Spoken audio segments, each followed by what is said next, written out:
This year was my first year going full-time to college.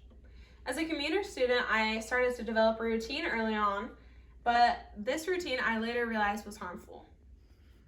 My routine for school was I would wake up, I would get dressed and get ready for my day, and then I would probably drink a cup of water, and then I would leave for class. On my way to class, I would always stop to get coffee, whether it was from Starbucks or another fast food place, or sometimes I would make coffee once I got to the lounge at school. Then I would go to my first class, and in between my first and second class, I'd always buy a bottle of water and a bottle of diet soda from the lounge. I would drink it and then go back home, have a cup of water, and then I would go to work. I work at Wendy's, so when I go to work, I drink out of a large cup with a straw. There are a few things that you could probably notice from this. First of all, you can notice that I drink a lot of things throughout the day. Second of all, you can notice that I have a lot of caffeine. But the thing that I want to focus on is all the plastic that I use in my everyday life. On the screen, you can see 4 disposable plastics that I only use once that I would throw away at the end of every day. This is harmful to the environment because if you think about me doing this even twice a week, that's 8 single-use plastics that have gone into the landfill. I have since made a change to my routine, and I want to tell you guys how to too. I made an effort to reduce my single-use plastic use, and by telling you guys about the harm of plastic, the ineffectiveness of recycling, and how to reduce your plastic use, I will persuade you by the end of this speech to reduce your single-use plastic use. I told you that I have reduced my single-use plastic use, but let's talk about what makes plastic so bad. Plastic has an adverse effect on the environment. One of the biggest issues is that most plastic ends up in the landfill or littered. This graphic from the Institution of Chemical Engineers shows what happens to plastic once it's been used. You can see that up here only 9% of plastic ever made has been recycled. 12% of it has been incinerated. Incineration is not a good process to get rid of plastic because it releases harmful gases and toxins into the environment that we can breathe in. The other 79% of plastic is accumulated in landfills and dumps or littered into the environment. One of the ways that plastic gets littered is into our water sources. Plastics can be littered into the oceans, seas, rivers, really any water source. And this can be very harmful to our bodies and also the life that lives in the bodies of water. According to Sarah Scholes, researcher and author from Popular Science, every year nearly 9 million tons of litter ends up offshore. By 2050, the high seas could sport more plastic than fish. This is an alarming fact. Imagine going to the beach with your family in 30 short years. Your whole family is there, but instead of looking out onto a beautiful beach, you see plastic built up because of how we've treated our environment. Another concern surrounding water and plastic is microplastics. Microplastics are small bits of plastic that come from just thin disposable plastic like we see in our straws, plastic cups, and plastic water bottles. When those get put into water, they can be broken down by the rocks, sand in the water, and then they become microplastics. These are harmful because they're so small that they can be taken in by humans. This is not good for the human body and also not good for the animals living in the water.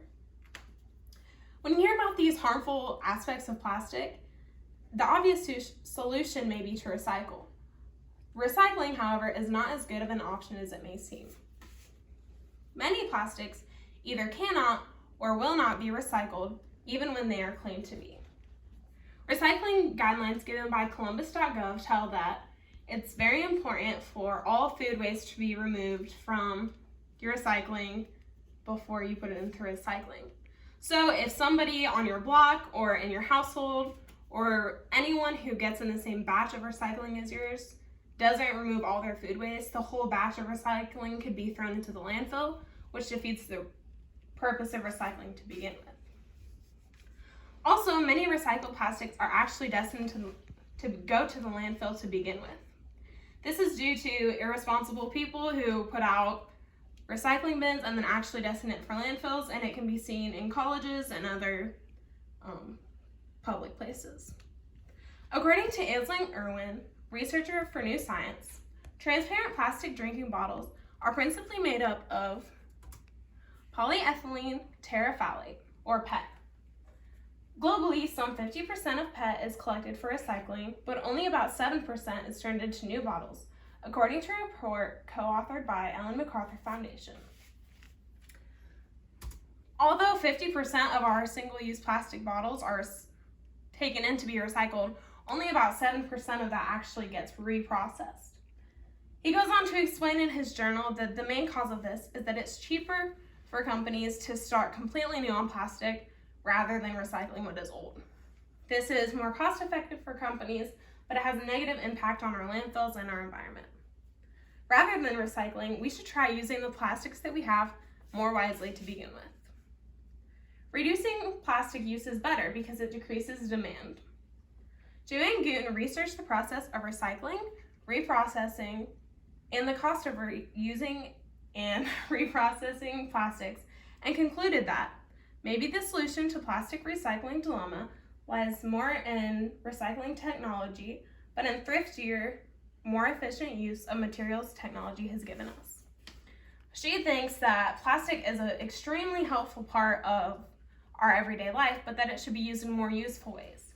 Think of parts for your car, parts for your everyday household use, things like spatulas in your kitchen, and not about things that you'll only use once and then throw away.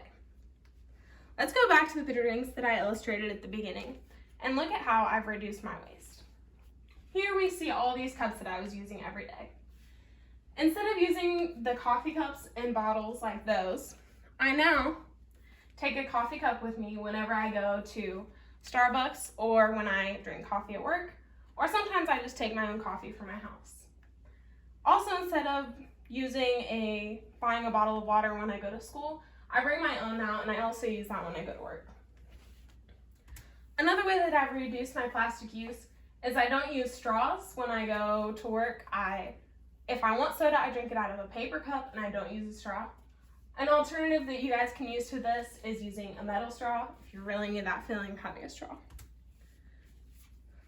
Now that we've seen the harm of plastics, the flaws in recycling, and the ways to reduce single-use plastic waste, I would like to call you all to reduce your single-use plastic use by 1 bottle or cup a week.